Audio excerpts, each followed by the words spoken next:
के महीना बरसे बदरिया, मनवा में उठल भक्ति के लहरिया।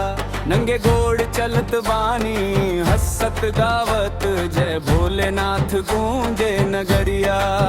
पैया में छाला मन में उजाला, भोले के नाम से घटे सब जंजाला।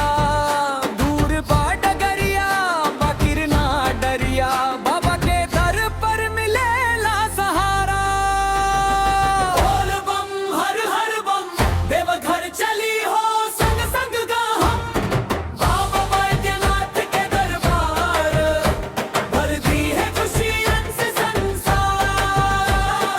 बोल बम हर हर बम, कांवड़िया संग उठल हरदम।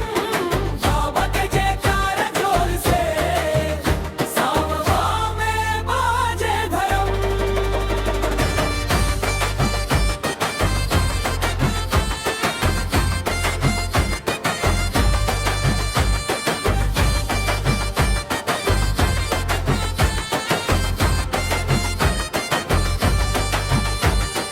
गंगा जी के निर्मल पनिया, भर के लईनी श्रद्धा के गगरिया।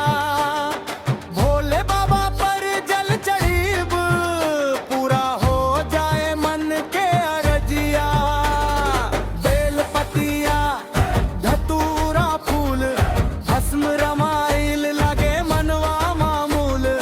एके भरोसा एके सहारा, शिव के दुआ से चमके उजियारा। हाकल देहिया तनिको ना घबराई, बाबा के नाम से पाँव चली जाई।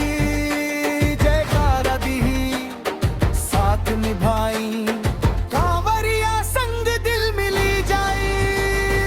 बोल बम हर हर बम, देवघर चली हो संग संग हम।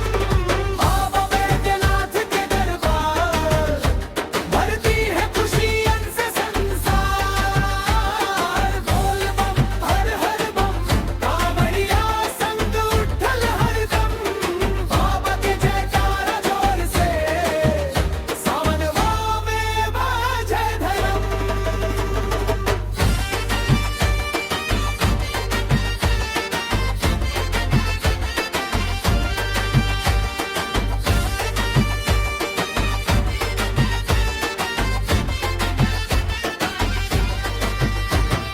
डमरू बाजे बजे नगाड़ा, शिव शंकर के सबसे न्यारा। जिनका नाम जपे संसारा, कट जाला दुख के अंधियारा। जैसे बहे गंगा धरा, त्रिशूल धरे काटे दिसहारा। बोला के रूप अनोखा लागे, दुखिया के मनवा में फूल खिलावे। बोल से हर हर महादेव, दिल से कर पुकार। भोले बाबा के कृपा से सज जाई परिवार। संकट मिटे बिगड़ी बने, द्वार पे बाबा जब हाथ धरे। श्रद्धा के दिया मन में जरे, सावन के गीत सदा ही बरे। हर हर बम बोल बम हो, चल से सजन